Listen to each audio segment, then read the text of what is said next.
The event of 13th September 2019, where the body of missing Dutch tycoon Tob Cohen was found dumped in a septic tank at his home in Kitisuru, Nairobi, will remain a shocking discovery. To accept Days later, his estranged wife, Sarah Wairimu, who is the key suspect, was charged with his murder, and after spending more than 30 days in police custody, was later released on a cash bail of 2 million shillings. In the absence of proof. The presiding judge, Stella Mutuku, in her ruling stated that the prosecution failed to prove there were justifiable reasons to keep her in remand, and at the same time barred her from going to her matrimonial home. The accused requires certain items from her home. The second suspect, businessman Peter Karanja, was also released on a 4 million shillings bond, or an alternative cash bail of 2 million by Justice Daniel Ogembo. The widow has since filed a number of applications in court, the most recent one seeking permission to be allowed to collect her car, clothes and personal belongings from her Kitisuru home. It is a gruesome murder. In a similar application, Sarah called on the court to commit the Director of Criminal Investigations, George Kinoti, to 6 months in jail over contempt of court. In the criminal case, the contempt application and that for the return of personal item is still pending, with the judge putting the ruling on notice. Deadline to supply. The hearing of the murder case, on the other hand, is set for July 6, 2020, before Justice Martha Mutuku of the Criminal Division. Cohen, a former CEO of Philips Electronics East Africa, was reported missing from their Lower Kabete home in Nairobi between 19th and 20th July 2019.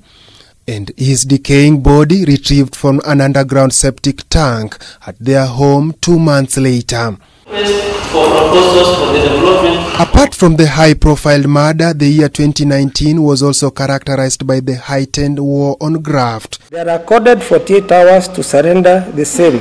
July 23, 2019 saw a powerful Treasury Cabinet Secretary Henry Rotich and his Principal Secretary Kamau Thuge charged for the multi-billion shillings Kimwarer and Aror Dam scandal. So far, 170 key suspects have been lined up to testify in the case, with the prosecution said to have submitted 500,000 soft copies of evidence that is intended to be used against Rotich and his co-accused in the case. I have requested him to consult with this doctor. The defense team, led by the senior counsel Katwa Kigen, also called for a 3-judge bench to hear the prosecution's application, terming it weighty. The preliminary mention is set to come up on 7th January before Justice Onyego for direction.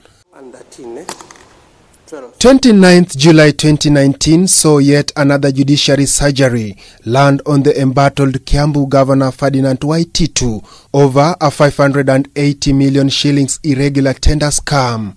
Waititu was charged alongside his wife Susan Wangari Ndungu and 8 others at the Milimani Law Courts. What followed? The Anti-Corruption Court barred Waititu from accessing office, pending conclusion of the case. Waititu suffered yet another blow alongside his Samburu counterpart Moses Lenox Sengre after the Court of Appeal upheld a ruling barring them from accessing office. Lenox Sengre had in July appealed against Justice Mumbi Ngugi's decision to decline to exercise her powers on revision over a ruling that bars him from accessing office. On 9th December 2019, the axe also fell on Nairobi Governor Mike Sonko alongside a host of county officials, a business people, over a 357 million shillings graft scandal. The flashy governor was released on a 15 million shillings cash bail, with the same fate that befell Waititu and Lenox Sengre, being slapped on him by the anti-corruption chief magistrate Douglas Ogoti, who barred him from accessing office.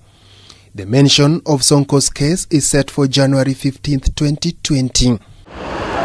An eventful year for the judiciary that also saw them suffer the effects of budget cut, but which was later restored after hue and cry. A backlog of cases, a constant nightmare, with 2020 expected to be a promising year in service delivery. Lenox Sengre, K24 TV.